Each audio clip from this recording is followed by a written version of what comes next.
우리 함께 봉독하실 말씀 창세기 18장입니다. 창세기 18장 16절에서 26절까지 제가 봉독해 드리겠습니다. 그 사람들이 거기서 일어나서 소돔으로 향하고 아브라함은 그들을 전송하러 함께 나가니라. 여호와께서 이르시되 내가 하려는 것을 아브라함에게 숨기겠느냐. 아브라함은 강대한 나라가 되고 천하 만민은 그로 말미암아 복을 받게 될 것이 아니냐. 내가 그로 그 자식과 건속에게 명하여 여호와의 도를 지켜 의와 공도를 행하게 하려고 그를 택하였나니 이는 나 여호와가 아브라함에게 대하여 말한 일을 이루려 함이니라. 여호와께서 또 이르시되 소돔과 고모라에 대한 부르짖음이 크고 그 죄악이 심히 무거우니 내가 이제 내려가서 그 모든 행한 것이 과연 내게 들린 부르짖음과 같은지 그렇지 않은지 내가 보고 알려 하노라. 그 사람들이 거기서 떠나 소돔으로 향하여 가고 아브라함은 여호와 앞에 그대로 섰더니 아브라함이 가까이 나아가 이르되 주께서 의인을 악인과 함께 멸하려 하시나이까. 그 성 중에 의인 50명이 있을지라도 주께서 그곳을 멸하시고 그 50의인을 위하여 용서하지 아니하시리이까. 주께서 이같이 하사 의인을 악인과 함께 죽이심은 부당하오며 의인과 악인을 같이 하심도 부당하니이다. 세상을 심판하시는 이가 정의를 행하실 것이 아니니이까. 여호와께서 이르시되 내가 만일 소돔 성읍 가운데에서 의인 50명을 찾으면 그들을 위하여 온 지역을 용서하리라. 아멘. 우리가 오늘 아브라함에 대해서 한번 살펴보려고 합니다. 아브라함은 갈대아 우르에 있는 아브람이라는 사람이었습니다. 창세기 11장 31절 말씀입니다. 데라가 그 아들 아브람과 하란의 아들인 그의 손자 롯과 그의 며느리 아브람의 아내 사레를 데리고 갈대아인의 우르를 떠나 가나안 땅으로 가고자 하더니 하란에 이르러 거기 거류하였으며. 영국의 역사학자는 레너드 울리경이 우르에서 수백 개의 무덤이 있는 묘지를 발견을 합니다. 그런데 그곳의 묘지를 살펴보다 보니까 왕으로 보이는 황금 투구와 황금 칼을 찬 채 누워있는 사람을 발견하고 수많은 시체들이 함께 매장된 점을 보아서 그곳의 지형에 그 우르라는 곳에는 순장 제도가 있었고 함께 매장된 금, 술잔, 정교한 금장식들 그리고 보석들이 우르가 굉장히 발달된 문명을 가지고 있었던 곳임을 나타낸다라고 이야기를 하였습니다. 그래서 그가 이렇게 표현을 합니다. 아브라함 시대에 우르에 살았던 사람들은 우아하고 호화스러운 번영된 도시 생활을 누렸다. 우르의 한 잘 사는 사람은 14개나 되는 방이 있는 집에서 2층 집에 커다란 집에서 살았다라고까지 이야기를 하였습니다. 아브라함의 고향인 우르가 우리는 아브라함이 그냥 목축을 하던 사람으로 생각을 하고 있었지만 실제로 아브라함의 고향은 굉장히 번영된 곳이라는 것이죠. 아브라함과 사라는 그곳에서 우상, 달의 신인 난나를 섬기던 이방인이었습니다. 그런 그들에게 하나님의 영광이 나타나셨고 우르와 그의 친척들을 떠나 하나님이 보여주실 곳으로 가라라고 말씀을 하시는 겁니다. 사도행전 7장 2절에서 3절을 보면 스데반 집사가 이렇게 이야기합니다. 우리 조상 아브라함이 하란에 있기 전 메소포타미아에 있을 때에 영광의 하나님이 그에게 보여 이르시되 하란에 있기 전입니다. 메소포타미아 여기가 바로 갈대아 우르라는 지역에 그 아브라함과 사라가 지내고 있었다라는 것이죠. 그때에 하나님의 영광의 하나님이 그에게 보이셨다라는 것입니다. 그의 삶은 안전한 삶이었습니다. 평안한 삶이었습니다. 창세기에 그려진 아브라함의 모습은 그가 쉽게 이동하는 도전하고 모험을 즐기는 그러한 성향의 사람은 아닙니다. 그는 침착한 성격으로 행동하기 전에 앞일을 철저히 계산하는 사람이었습니다. 그랬던 그가 어느 날 갑자기 달신 난나를 잘 섬기며 살아가던 그의 인생에 영광의 하나님이 나타나신 겁니다. 그리고는 내 고향 친척 아비의 집을 떠나 보일 땅으로 하나님께서 보여주실 그 땅으로 어디라고도 얘기하지 않으시고 보여주실 그 땅으로 가라라고 말씀을 하십니다. 하나님을 만난 그 사건은 믿음의 조상 아브라함의 생각의 변화를 가져왔습니다. 대도시의 시민이었고 발달된 문명을 누렸던 그 사람인데 하나님의 명령에 순종해서 화려한 도시 생활을 등지고 가나안을, 아니 하나님이 보여주실, 아직 보여주지 않으신 그 땅으로 떠났던 것입니다. 하나님의 명령에 순종해서 화려한 도시 생활을 등지고 떠납니다. 그의 마음은 당연히 안락한 생활 여건과 친구들이 있는 그 우르에 남아있고 싶었던 마음도 있을 수 있겠지만 지금 아브라함은 하나님을 만나고 그 신앙생활을 다시 시작하면서 문화적 수준이 높은 곳에서는 이제 벗어나 훨씬 문화적 수준이 낮은 곳으로 떠나게 되는 그 믿음의 여정을 시작하는 것입니다. 아브라함은 그 갈대아 우르를 떠날 때 아내인 사레와 조카인 롯과 아버지 데라와 함께 출발합니다. 지도를 한번 보여주시죠. 여기가 바로 아까 방금까지 말씀드렸던 그 갈대아 우르 지역입니다. 여기가 아브라함의 고향 지역인데 여기서 이제 쭉 걸어 올라가는 겁니다. 그래서 어디까지 오냐면 하란에까지 걸어옵니다. 보시면 굉장히 먼 길입니다. 여기에서 여기까지 올라온 겁니다. 자, 여기까지 올라왔는데 굉장히 이 먼 길을 걸어왔던 것이죠. 이 하란이라는 곳은 몹시 건조한 메마른이라는 뜻의 땅입니다. 비옥한 유프라테스강 상류에 위치하고 있지만 건조한 땅이었습니다. 목축 외에는 할 수 있는 것이 없는 곳이었습니다. 그런데 지중해와 팔레스타인 지역과 메소포타미아 지역을 이어주는 전략적인 요충지여서 쉽게 말해서 오랫동안 무역의 중심지로 이곳이 번성하게 됩니다. 무역의 중심지가 되는 곳에 특징이 있는데 그러한 곳이 어떻게 바뀌게 되냐면 이 무역의 중심지가 되는 곳은 여러 우상들이 모이게 됩니다. 그리고 여러 문화들이 모이게 됩니다. 돈이 오고 가게 되고 여러 가지의 부와 명예들이 쌓여지게 되죠. 문화와 종교와 문명의 중심지가 됩니다. 그리고 이 하란이라는 곳이 또 어떠한 곳이냐면 아까 우르라는 곳은 달의 신인 난나를 섬겼지 않습니까? 그런데 이 하란에서도 달의 신을 섬깁니다. 그런데 그 이름이 좀 다릅니다. 쉰이라는 달의 신을 섬기는 우상숭배의 중심지였습니다. 어찌 보면 역사학자들은 이렇게 이야기합니다. 우르보다 하란이 더욱 문명적으로 최고의 멋진 모습을 보여주는 곳이었다라고, 최고의 문명을 자랑했다라고, 우르보다 더 화려하고 번성한 곳이 바로 이 하란이라는 곳이었던 것입니다. 자, 이제 이 우르를 떠났던 모세가 그 길을 그렇게 걸어갑니다. 그런데 그 길이 어떤 길인지를, 어디로 가야 되는지를 잘 모릅니다. 우리가 한번 쉽게 이렇게 생각을 해볼까요? 신앙생활을 처음 하는 분이 계십니다. 그런데 그분의 삶 속에서 이제 교회를 다니기 시작을 하시는데 교회를 다니기 시작하시다 보니까 갑자기 그때부터 주변에 안 좋은 일이 계속 하나 터지기 시작한다고 합시다. 그러면 이분의 마음이 어떠실까요? 아, 내가 교회를 나가서 이런 일이 터지는 건가? 이런 생각 분명히 하십니다. 그 믿음이 연약해집니다. 처음에는 내가 만났던 그 하나님 잘 믿어야지 했지만 그것들이 내 눈에 보이는 그것들에 믿음이 약해져서 미혹되기 시작을 하는 것이죠.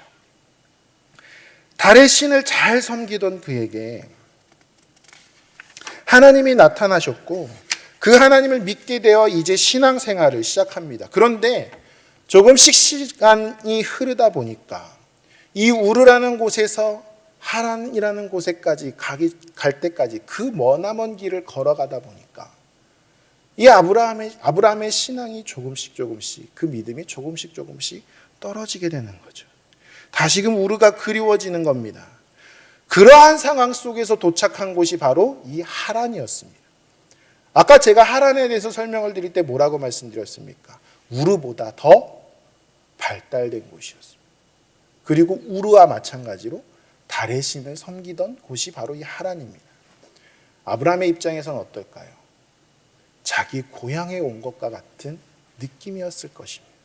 그래서 성경에 뭐라고 말씀하시냐면 그곳에서 하란이라는 곳에서 오랫동안 머물렀다라고. 그리고 이 아브라함의 아버지가 돌아가신 곳이 바로 이 하란이기도 했습니다. 그래서 그곳에서 그렇게 그 우르를 그리워하는 그 마음이 싹 틀 때쯤 만나게 된 그 하란에서 이 아브라함이 다시 한번 그 믿음의 신앙의 정체기를 겪게 되는 것이죠. 그곳에서 오래 생활하며 번영된 문화 생활을 즐기고 정착하며 오랜 시간을 보냅니다. 그런 아브라함에게 하나님께서 다시 한번 나타나시는 겁니다. 창세기 12장 1절에서 3절 말씀입니다. 제가 읽어드리겠습니다. 여호와께서 아브라함에게 이르시되 너는 너의 고향 친척과 아버지의 집을 떠나 내가 내게 보여줄 땅으로 가라. 내가 너로 큰 민족을 이루고 내게 복을 주어 내 이름을 창대하게 하리니 너는 복이 될지라. 너를 축복하는 자에게는 내가 복을 내리고 너를 저주하는 자에게는 내가 저주하리니 땅의 모든 족속이 너로 말미암아 복을 얻을 것이라 하신지라. 잘 아시는 말씀이실 겁니다. 아브라함이 받은 축복의 약속의 말씀이죠.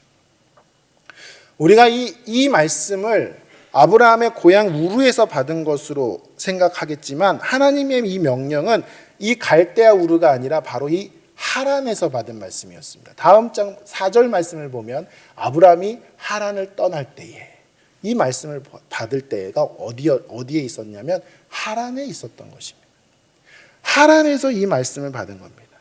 그 믿음의 신앙이 다시 한번 조금씩 떨어져가는 그 아브라함에게 하나님께서 약속하여 주시는 겁니다. 아브라함아, 내 말을 믿어라. 내가 다시 한번 일어나라. 다시 한번 그 믿음을 일으켜서 나와 함께 가보자. 내가 너에게 이러한 축복 줄게. 믿음의 여정을 시작하는 아브라함에게 하란은 굉장히 큰 유혹의 도시였지요. 하지만 돌아서 생각해 보면 아브라함의 믿음이 다시 한 번 더 두터워지는 곳이 바로 이 하란이었습니다. 하나님께서 우르를 떠나라 하셨는데 내가 옛것을 잊지 못하고 하란에 머물러 있었구나. 중요한 것은 하나님이구나. 내가 어디에 있는 것이 중요한 것이 아니구나. 이러한 믿음의 고백을 드리고 이제 이 하란에서 다시 한 번 더 이 아브라함이 믿음의 길을 시작하게 되는 것이죠. 두 번째로 돌아온 그 베델 땅에서 조카 룻과의 다툼이, 조카 룻과 아브라함의 그 종들 사이에 다툼이 있게 되죠. 그래서 여기서 아브라함의 신앙이 성장한 것을 우리가 볼 수가 있습니다. 조카 롯에게 선택권, 우선권을 주는 겁니다. 삼촌으로서, 어른으로서 먼저 좋은 땅을 선택해도 되는 아브라함이었는데 그는 이제 자신의 눈에 보이는 것이 중요한 것이 아님을 깨닫게 됩니다. 자기 자신이 빠지고 하나님이 가득 차게 되면서 그 믿음이 신앙이 성장을 하게 되면서 하나님이 중요하다. 하나님의 인도하심이 중요하다. 하나님의 눈으로 바라볼 수 있게 되는 것이죠. 이 이후에도 오늘 본문의 말씀에 오기까지 창세기에 계속 말씀을 보면 하나님께서는 아브라함의 그 신앙을 계속적으로 성장시키십니다. 많은 일들이 있었습니다. 헤브론에서 전쟁도 했고요. 하나님께 언약을 다시금 한번 확답받기도 합니다.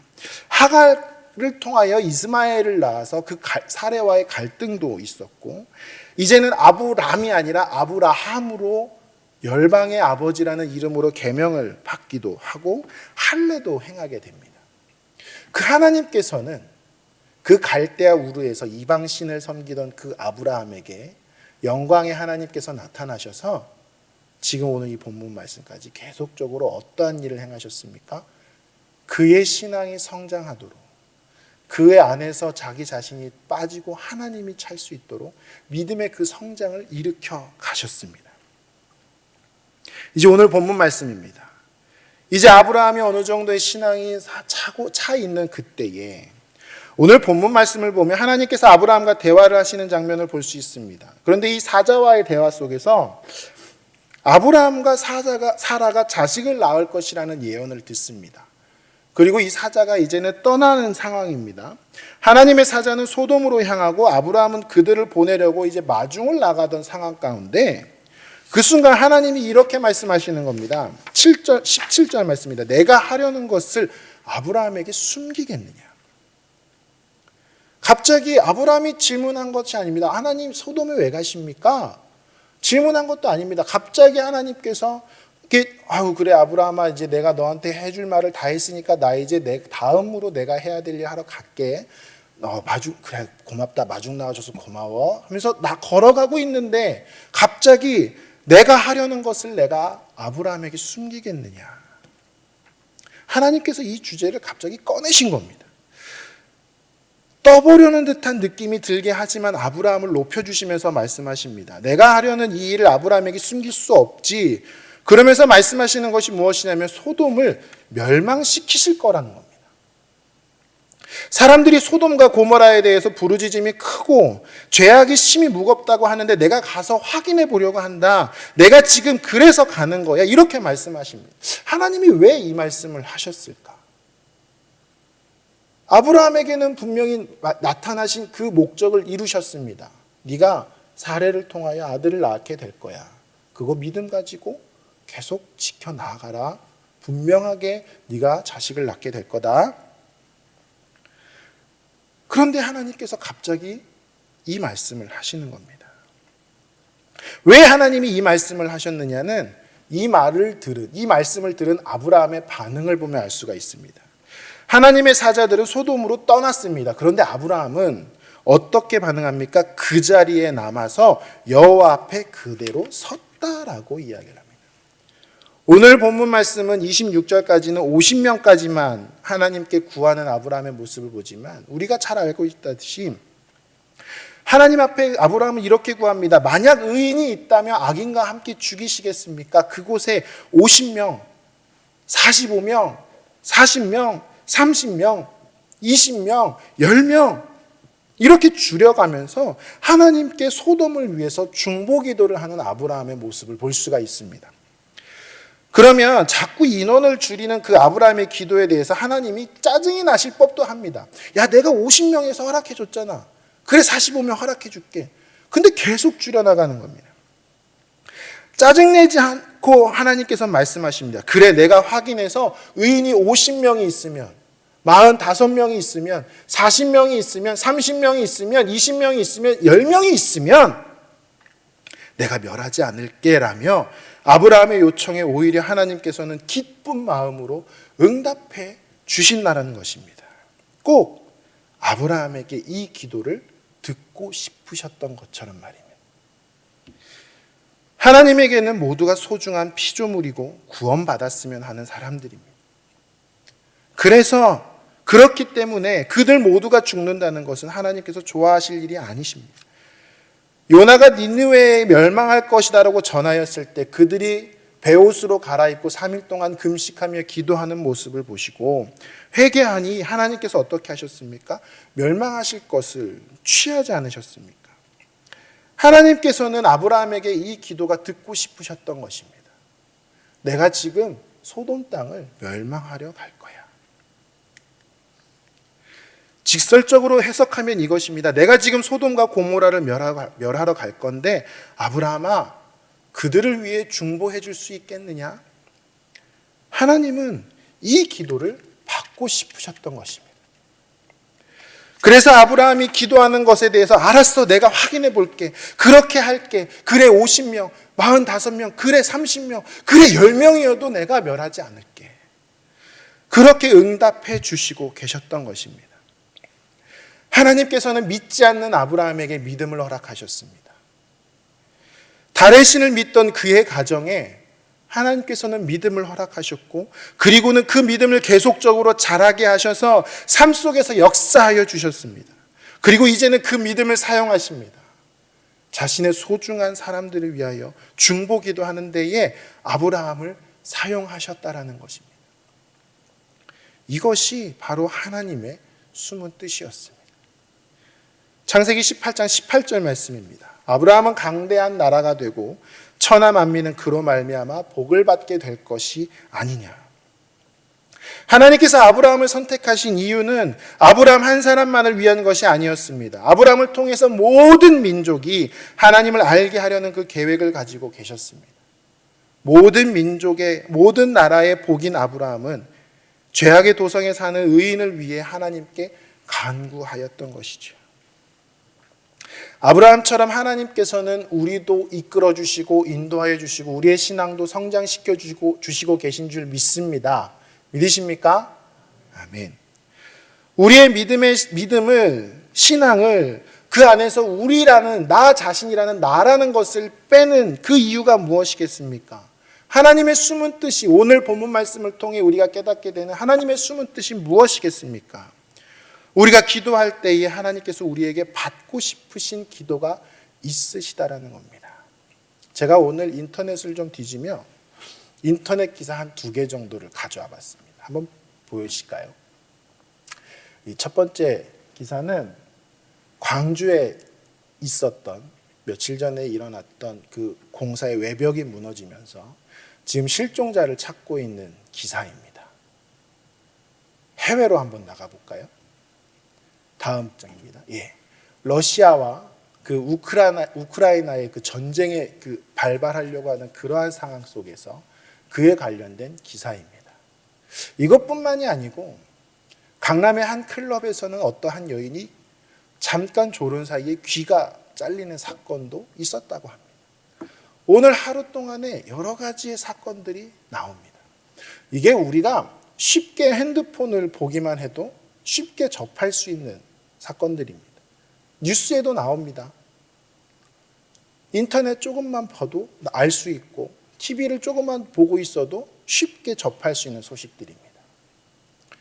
그런데 하나님께서 우리에게 이 기사들을 보여주시는 이유가 무엇이시겠습니까?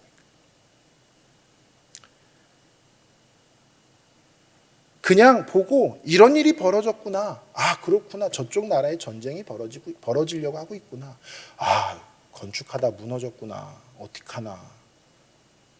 이러고 그냥 마시겠습니까? 물론 그러한 일 가운데에서 우리가 할 수 있는 일이 있다면, 예를 들어서 과거에 서해안에 기름이 유출되었을 때 우리나라의 교계에서 여러 교회에서 힘을 모아서 가서 기름을 닦았던 것처럼 우리가 실제적으로 할 수 있는 일이 있다면 우리가 해야 될 것입니다. 그런데 1차적으로 우리가 즉각적으로 할 수 있는 일이 있습니다.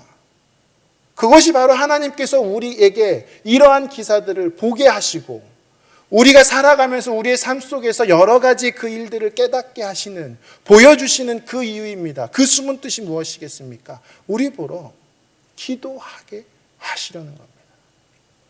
그 인터넷 기사를 보시고 그냥 넘어가지 마시고 그 자리에서 잠깐이나마 기도하시는 겁니다. 하나님, 지금 실종자가 6명이나 된다고 합니다. 하나님, 그 실종자들의 가족들의 그 마음이 얼마나 무너지겠습니까? 빨리 찾게 도와주시옵소서. 구조하는 자들의 손길을 인도하여 주시옵소서. 하나님, 저 러시아 땅에, 우크라이나 땅에는 전쟁이 발발하려고 합니다. 무고한 시민들이 얼마나 많겠습니까? 그 생명들 어떻게 합니까? 하나님, 이 시대가 너무 악한 것 같습니다. 잠깐 졸고 있는 사이에 한 여인의 귀를 잘랐답니다.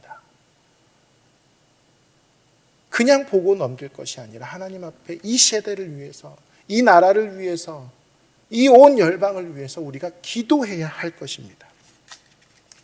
우리는 복음을 들고 세상을 이롭게 해야 한다는 표어를 가지고 나아가고 있습니다. 하나님께서는 아브라함의 인생을 이끄셔서 중보기도의 자리에까지 이끄셨습니다. 우리도 마찬가지로 그렇게 성장시켜 주셨습니다. 그리고 이제는 하나님의 마음을 가지고 아브라함이 소돔과 고모라 성을 위해서 기도한 것처럼 이 세상을 이롭게 하는 그 첫 발로 기도하기를 원하신 줄 믿습니다. 유명한 학자의 기도가 아니라, 그러한 지식이 있는 기도가 아니라 하나님의 그 마음을 따라, 하나님이 보여주시는 그것을 따라, 그것을 위해 하나님께 기도드리고 하나님의 뜻이 이루어지기를 원하는 그러한 기도를 드리는 우리 성도님들이 되시길 바랍니다.